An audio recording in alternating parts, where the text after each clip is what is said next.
को एक बार राधा नाम कहे जाने से व्यक्ति तर जाता है।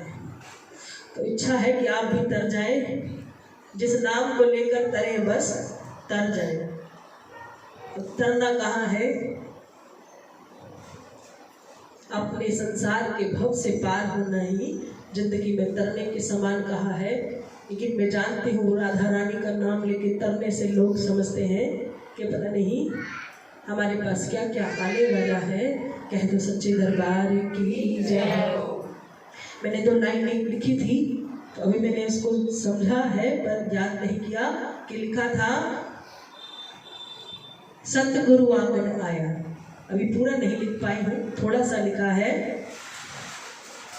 वारी जाओ बलहारी जाओ, मेरा सतगुरु आंगन आया। वारी जाओ बलहारी जाओ, मेरा सतगुरु आंगन आया। सतगुरु दर्श दियो, मेरा भाग उदय कर दियो। मेरा सतगुरु और उदय कर दियो। हमारा धर्म मर्म सब छीना। किसने छीना? गुरुदेव ने। जब गुरु को धारण कर लिया तो उसने आपका सब धर्म ले लिया, सब भर्म ले लिया। मैं ऐसे वारी जाऊं अपने सतगुरु को। आई समझ में? तो उन्होंने कहा कि ये कब किसी ने गाया होगा? जब किसी के जीवन के आंगन में सतगुरु का आगमन हो गया, तो किसी भक्त ने बड़े गुनगुना के प्रभु को कहा कि वारी जाओ बलहारी जाओ, मेरा सतगुरु मेरे जीवन के आंगन में आया। और सतगुरु ने ऐसा दर्श दिया कि मेरा धर्म भर्म सब छीना। क्योंकि प्रभु ने कहा कि ऐसे तो आप सारी जिंदगी भ्रम में पड़े रहोगे, लेकिन अगर केवल सतगुरु रूप आपको कोई भी मिल जाए तो वह आपके धर्म को भी ले लेता है और आपके भर्म को भी ले लेता है। और क्या करता है? आपका भाग्य उदय कर देना। एक सतगुरु ऐसा है जो आपके भाग्य को उदय करने की शक्ति रखता है। क्योंकि प्रभु ने तो ऐसा हमने देखा है ना कि केदारनाथ में जब आपातकालीन स्थिति आई तो एक बार मुझे किसी ने दुराचारी ने कहा कि तब भगवान वहां नहीं थे। जब आपके उसी भगवान के अंदर घर के अंदर हजारों की तादाद में लाशें दब रही थी, तब वो भगवान कहाँ थे? तो मैंने तो एक दिन पहले भी कहा है कि भगवान में करुणा नहीं है। भगवान तो आपके कर्म के आधार पर चल रहे हैं। जैसा दोगे वैसा ही पालोगे। तो कोई बहुत हम एक ऐसा कोई कर्म कमा जाते हैं कि हमें इस संसार में केवल एक मार्गदर्शक मिल जाता है। उसी मार्गदर्शक को उन्होंने कहा कि ये आपका सतगुरु है। और सत्य क्यों लगाया कि मैंने गुरु क्यों नहीं लगवाया? कि गुरु कौन है? गुरु तो चलता फिरता भी आपको ज्ञान दे जाए तो उसको गुरु ही समझ लेना है। लेकिन जो आपको सत्य का रास्ता दिखाता है उसको परमात्मा ने कहा कि ये आपका सतगुरु है। कि उसने कहा कि तू गलत है, तू झूठी है, तो तू होगी। अगर उसने कहा कि तू सच है तो तू होगी, क्योंकि उसे भी कोई भय नहीं होता। उसे क्या भय कमाना है? उसने तो आपका पहले भ्रम लिया है कि हे भगवान, हे गुरुदेव, मैंने ये जोत जगा रखी थी, मैं तो अभी पाठ कर रही थी और जोत शांत हो गई तो हाहाकार मच गई। सुबह से शाम होगी, मेरा मूड बड़ा खराब हो गया कि आपके नाम की जोत जगा रही थी, पाठ कर रही थी, आँख खोली कि जोत शांत हो गई। ऐसा विचार अगर आपने अपनी सहेली को कहा तो वो कहेगी कि मैं तुझे कहीं लेके चलती हूँ, वही बताएंगे कि इसका क्या मतलब है, कि क्यों तेरी जोत काली हो जाती है, क्यों तेरी जोत बुझ जाती है, शांत हो जाती है, तो तू चल मेरे साथ। अगर आप किसी सतगुरु के पास गए तो वो क्या कहेंगे? वो कहेंगे कि बेटी कोई बात नहीं, जो तेरे बुझने का कष्ट है वो तू मुझे दे जा और केवल तू बैठकर प्रभु का नाम सिमरण कर। क्योंकि तेरे जितने विकार है ना, तेरे घर में दीवार पर फोटो टंगी थी और वो जमीन पे आके गिर गई और शीशा टूट गया। तो प्रभु जब से गुरुदेव मेरा मन बड़ा परेशान है कि मैं बालाजी से स्वरूप लेकर आई और मैंने उसे दीवार पर लगा दिया। तो मैंने उस दिन अपने घर में प्याज लहसुन बना लिए और फटाक से मूर्ति धरती पर आ गिरी। तो जब से मुझे बड़ा भ्रम पैदा हो गया, लगता है बालाजी महाराज जो है मुझसे नाराज हो गए, अब मेरा विनाश होना तय है। अब यही प्रश्न सहेली से करा तो वो तो कहेगी तुम कान पकड़ ले, आज के बाद तू कभी प्याज लहसुन नहीं खाएगी और या फिर तू बाबा जी की मूर्ति घर मत लाती। और अगर आप सदगुरु के पास जाएंगे तो वो कहेंगे कोई बात नहीं बेटी, टूटा जो स्वरूप है वो मेरे पास छोड़ जा और मैं तुझे नए स्वरूप को देता हूँ और ऐसा इसको जाप करके दूंगा। अब तू जब प्याज लहसुन खाएगी तब भी ये नीचे नहीं गिरेगी। यही वो शक्ति है जो प्रभु से आपको जोड़ती है, कभी तोड़ती नहीं है। अगर सतगुरु है तो वो आपको यही कहेंगे कि जो कुछ तेरा बुरा बुरा है वो मेरा है और जो तेरा अच्छा अच्छा है वही सब कुछ तेरा है। इसीलिए कहा, किसी ने कहा कि आपसे जुड़े, भगवान से जुड़े, तब अब जब त्योहार मनाते हैं तो त्योहार में थोड़ा अलगपन आ जाता है। पहले हम वही त्योहार मनाते थे तो लगता ही नहीं था कि त्योहार है। अब जब त्योहार को मना रहे हैं तो हमारी दृष्टि कुछ अलग हो गई है त्योहार को देखने की।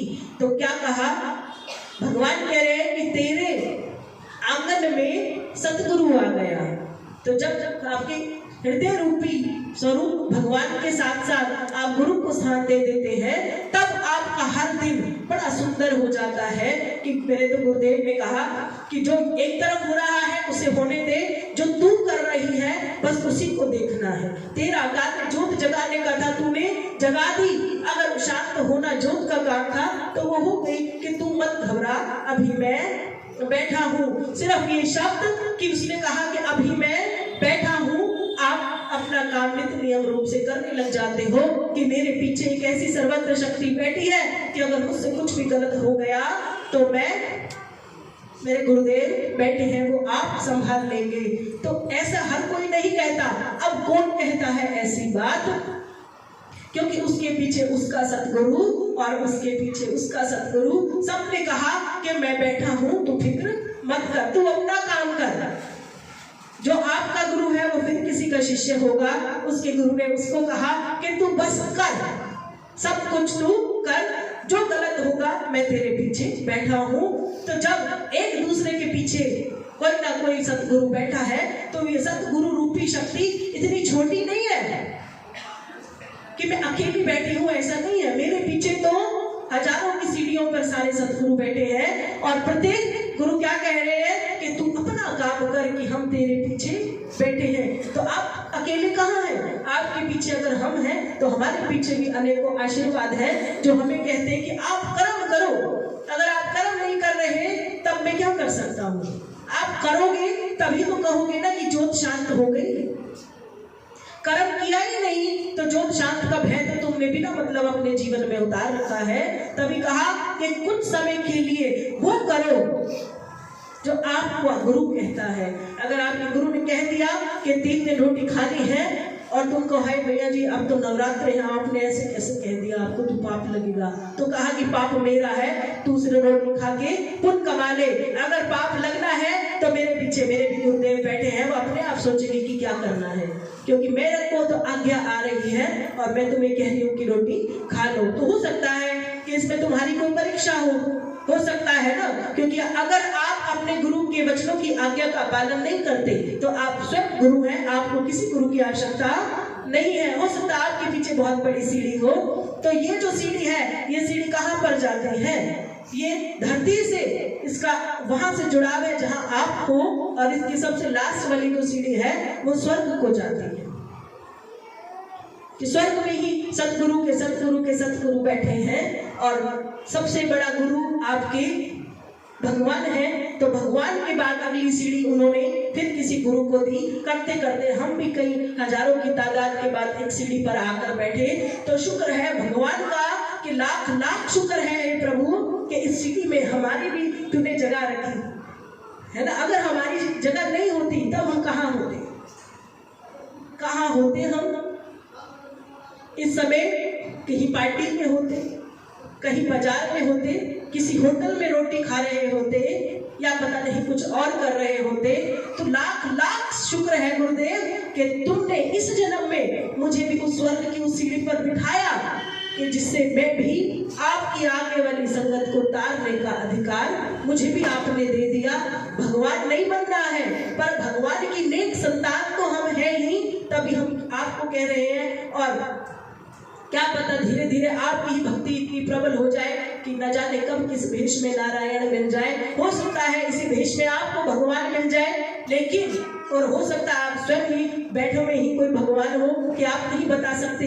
क्यों सोचते हो कि गुरु के अलावा सारे शिष्य ही हो सकते हैं? हो सकता है कि इतना ज्ञान, इतना अमृत रूपी ज्ञान आपके हृदय में आ जाए कि आपका जो लोटा सूना है, सूखा है, उसी में ही अमृत भर जाए। और जिसके पास अमृत है, जिसके पास अमृत कलश है, वो न जाने कितनों का कल्याण कर सकता है। तो अभी तो पहले आप उतना अमृत कमाए ले रहे हैं, उतनी बूंदे हैं आपके पास कि आप अपना कल्याण चाहते हैं। लेकिन भगवान कहते हैं अमृत संजीवनी भोलेनाथ कलश प्रभु के हाथ में है। एक ऐसा स्वरूप देखने को मिलता है जिसमें उनके पास कई सारे कलश हैं। तो उस कलश में क्या है? उस कलश में अमृत है, लेकिन वो प्रभु कहते हैं मेरे लिए नहीं है, क्योंकि मैंने तो विष धारण कर लिया है। तो अमृत तो उन्होंने हम सबके लिए छोड़ा है, पर अगर हम ऐसे ओख ही नहीं बनाएंगे तो प्रभु हमारे मुंह को खोलकर उसमें अमृत डालेंगे नहीं। तो न जाने फिर किस जन्म में ऐसा हो कि आप मेरी जगह पर बैठे हो। क्या पता फिर एक जन्म हो, तब आपको पता चलेगा कि इस जन्म में इस जगह पर बैठने की क्या क्या खूबियां हैं हम में, और क्या हम देते हैं तुम्हें, तो और तुम उसे अपनाते हो या नहीं अपनाते। तो मेरी बात याद रखना, अगर तुम नहीं अपनाओगे तो कोई तुम्हारी भी अपनाने वाला नहीं है। तुम अगर 10 जगह अपने सर को टिकाने जाओगे तो ये दुख तुम भी भोगोगे।